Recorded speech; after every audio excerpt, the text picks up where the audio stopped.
بسم الله الرحمن الرحیم. دوستانو ښه راغلاست. نن موږ تاسې یو دېرشم او دوه دېرشم درس دواړه یو ځای دي. په دې کې موږ have او has لرو.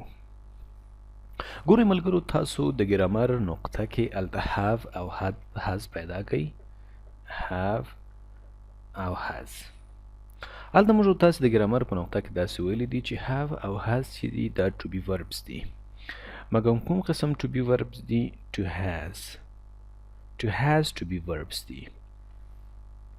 صحیح شوله؟ کمکی افعال دي. کمکی افعال دي. د هی شي او اټ سره به موږ او تاسې has استعمالوو. صحیح ده؟ has به ورسره موږ او تاسې څنګه کوو؟ استعمالوو یې. او د I you we they د دې څلورو اړو سره موږ او تاسې have استعمالوو. صحیح شوله؟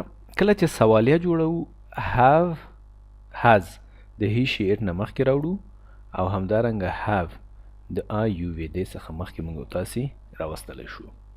دا تاسو کولی شئ د ګرامر په نقطه کې تاسو د have او د has ګرامر پیدا کوئ ویډیو هغه وګورئ. لمړی جملې ته راشئ، تاسو وګورئ. وایي I have a book. زه یو کتاب لرم. زه یو کتاب لرم. اوس چې دا سوالیه کیږي د have د I نه مخکې راوړل کیږي. یا بل نفر پوښتنه کوي، نو بل نفر چې تا ته اشاره کوي هغه خو د یو په واسطه باندې کوي، نو هغه درته وایي have you a book؟ آیا ته یو کتاب لرې؟ ګوره have د جملې سر ته راوسته. دلته معنا څه شوله؟ آیا شوله. او دلته معنا څه شوله؟ درلودل شو.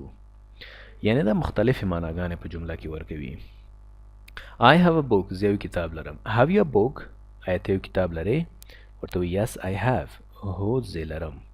have you a pen؟ آیا ته یو قلم لرې؟ no I have not. نه زه یې نه لرم. دا څنګه شوله؟ منفي جمله شوه. منفي جملې چې کله جوړوئ د has څخه وروسته هم not استعمالولی شئ او د have څخه وروسته هم کولی شئ چې تاسو not استعمال کړئ.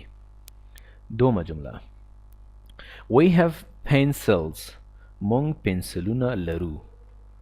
ګوره پنسل معنا یو پنسل، او کله چې دا pencils شي مطلب دی پنسلونه. We have pencils. مونږ پنسلونه لرو.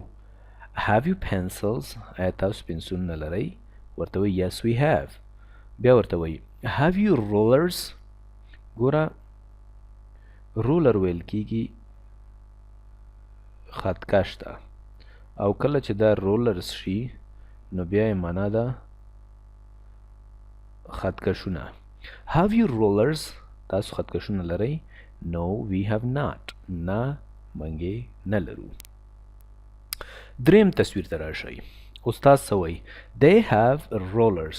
دوی خطکشونه لري. Have they pencils؟ آیا دوی پنسلونه لري؟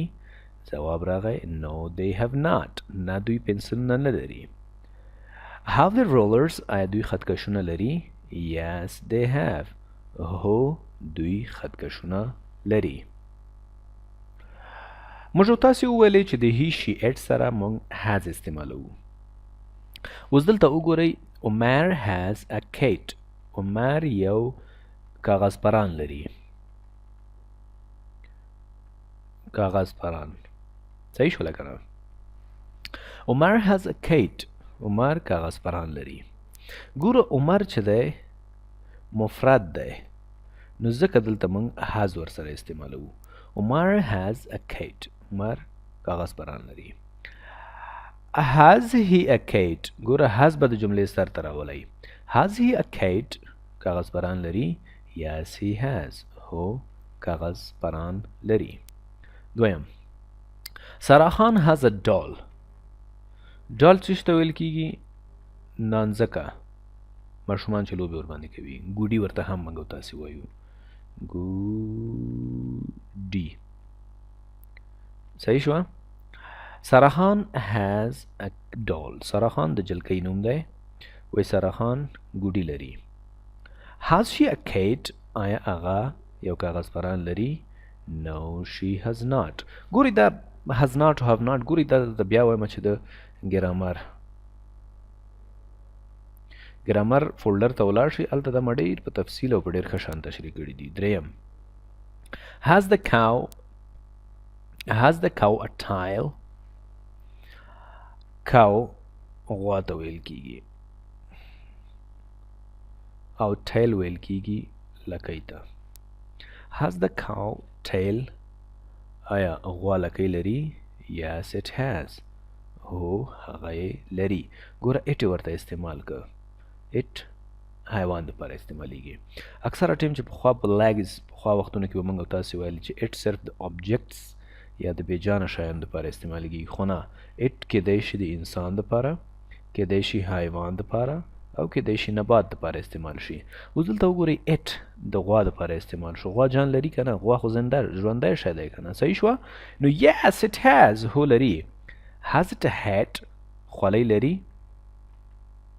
no it hasn't نه نه یې لري read aloud AI په AI به فشار راولئ hair معنا ویښتان chair معنا چوکۍ stairs زینه tail لکۍ train ریلګاډی painting رسامي کول